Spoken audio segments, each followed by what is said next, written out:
வெறும் 50 ரூபாய் இருந்தா போதும் நீங்க கோடீஸ்வரன் ஆகலாம், இல்ல ஒரு 100 ரூபாய் இருந்தா போதும் நான் உங்களுக்கு கோடீஸ்வரன் ஆக்கிடுறேன் அப்படின்னு சொல்றாங்க. ரியலிஸ்டிக்கா நடக்கிற ஒரு விஷயமா சார்? ஏன்னா வீடியோ பாக்குறப்போ இது எப்படி ஆக முடியும்? நான் சில பேர் வந்துட்டு 50,000 60,000 அப்படிலாம் சம்பாதிக்கிறாங்க, அவங்க சேர்த்து வச்சே ஆக முடியாம நிறைய பேர் இருக்காங்க. 50 100 எப்படி ஆரம்பிச்சு நான் எப்போ கோடீஸ்வரன் ஆகுறது? ஸோ இந்த மாதிரி விஷயங்கள் இருக்கு. நம்புற மாதிரி இல்லை சார், இது உண்மையா பொய்யா? நிறைய வீடியோஸ் இந்த மாதிரி வந்துட்டு இருக்கு.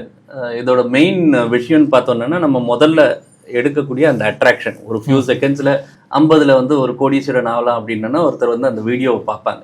மேபி அது ஒரு ரீசனாக இருக்கலாம். பட் எல்லா பெரும்பான்மையான வீடியோவில் பார்த்தீங்கன்னா நீங்கள் ஒரு பேட்டர்னை பார்க்க முடியும். அதாவது 50 ரூபா என்னன்னா ஒரு நாளைக்கு 50 ரூபா அப்படின்னு சொல்லுவாங்க. அப்போ ஒரு மாதத்துக்கு வந்து 1500 ரூபா, இல்லை ஒரு நாளைக்கு 100 என்னன்னா ஒரு மாதத்துக்கு 3000 அப்படின்றது.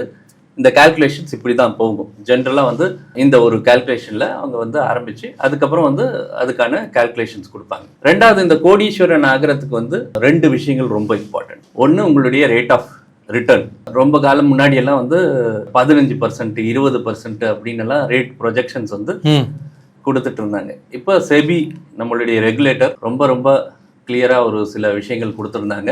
அதுக்கு ஆம்ஃபி வந்து அதுக்கு சப்போர்ட் பண்ணுற மாதிரி அவங்களும் ஒரு கைட்லைன்ஸ் கொடுத்துருக்காங்க. அவங்க சொல்கிறது வந்து அரௌண்ட் ஒரு 13%க்கு மேலே எடுக்காதீங்க அப்படின்னு சொல்லியிருக்காங்க. அதனால் யாராக இருந்தாலும் ஒரு 13% கீழே ப்ரொஜெக்ட் பண்ணாங்கன்னா அந்த அப்ராக்சிமேட் டைம் லிமிட் கிடைக்கும். மூணாவது விஷயம் வந்து இந்த லாங்கர் த டைம் பீரியட். 10 வருஷத்துலேயே 15 வருஷத்துலேயே கோடீஸ்வரன் ஆக முடியுமா அப்படின்னா சின்ன அமௌண்ட்டில் ஆக முடியாது. ஒரு 25-30 வருஷம் ஆகும்போது அந்த காம்பவுண்டிங், நம்ம பவர் ஆஃப் காம்பவுண்டிங்னு சொல்கிறோம் இல்லையா, அதனால் அந்த இதை வந்து ரீச் பண்ணுறதுக்கு பெரும்பான்மையாக வாய்ப்பு இருக்குது.